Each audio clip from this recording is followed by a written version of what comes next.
So I have kind of a unique perspective on this because I actually worked at JP Morgan as a financial analyst right out of college.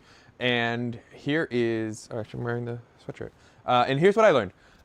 The financial advice industry, just generally, and by that I mean I include like influencers and stuff, but also like the professionals.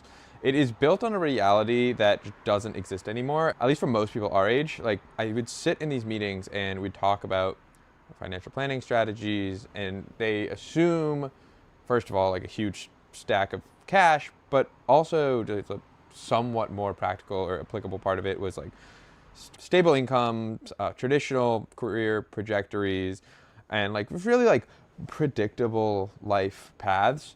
And then I would look at my friends who are much more normal people, not like the wealthy JP Morgan clients, but people who are doing everything like right, like still went to college, stuff like that, but they're still stressed about money because the tools that they have and the advice that they are getting just doesn't work. It's not because these people are irresponsible, but it's because the system is designed for a different type of economy. And so we built Suit.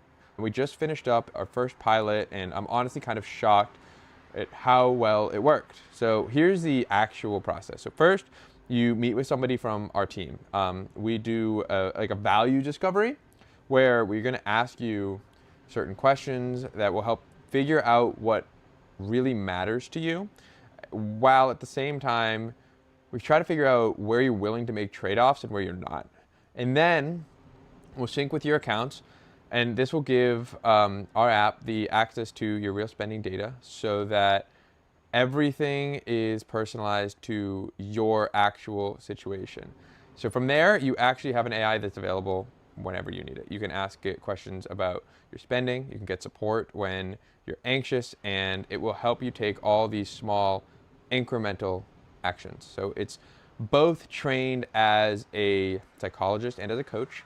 And so it will understand the emotional piece and like the just practical advice based piece. And so the goal is to eliminate your financial anxiety through making real progress. It's not really about following a better system. It's just building these micro wins that will build momentum. And so we are opening 100 spots before December 31st, and then we're closing until our next cohort in 2026. So if you have financial anxiety and you're tired of advice that doesn't acknowledge your reality, hit the link in my bio. Let's do this.